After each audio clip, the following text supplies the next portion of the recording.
Pozdrav i dobrodošli na Lingua Croatica, vaš početnički podcast. Have you ever been to a supermarket in Croatia? What do people usually buy? Are supermarkets different from small shops? And which are the biggest supermarket chains?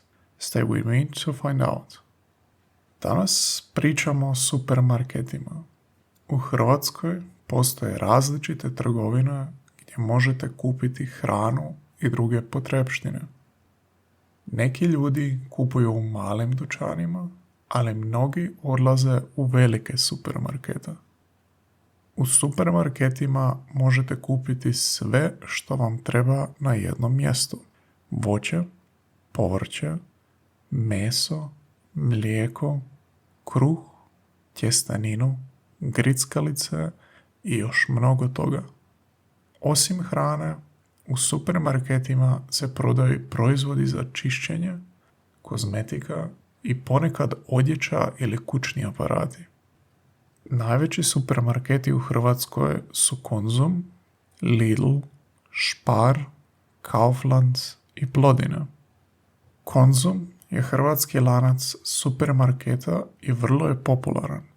Lidl i Spar su međunarodni supermarketi koje možete naći i u drugim europskim zemljama. Mnogi ljudi idu u supermarkete jednom ili 2 puta tjedno. Neki kupuju puno namirnica odjednom, to zovemo velika kupovina. Drugi kupuju svaki dan, posebno svježe proizvode poput kruha, voća i povrća. U supermarketima postoje različiti odjeli. Na primjer, u pekari možete kupiti svježi kruh i peciva. U mesnici možete kupiti meso, piletinu, svinjetinu ili govedinu. Na odjelu s mliječnim proizvodima nalaze se mlijeko, sir i jogurt. A na blagajni možete vidjeti police s čokoladom, žvakaćim gumama i pićima. Vrlo opasno ako ste gladni. Većina supermarketa ima samo poslužne blagajne gdje možete sami skenirati proizvode i platiti karticom. No mnogi ljudi još uvijek vole tradicionalne blagajne gdje blagajnica skenira proizvode i naplati kupovinu. A sada pitanje za vas. Kako izgledaju supermarketi u vašoj zemlji? Imate li omiljeni supermarket? Pišite u komentarima. Nove riječi, new words. Supermarket, supermarket.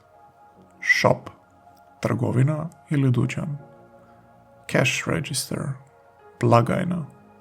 Cashier, blagajnik, blagajnica.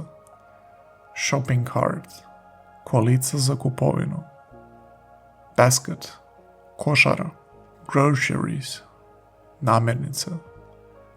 Fruit, voće. Vegetables, povrće.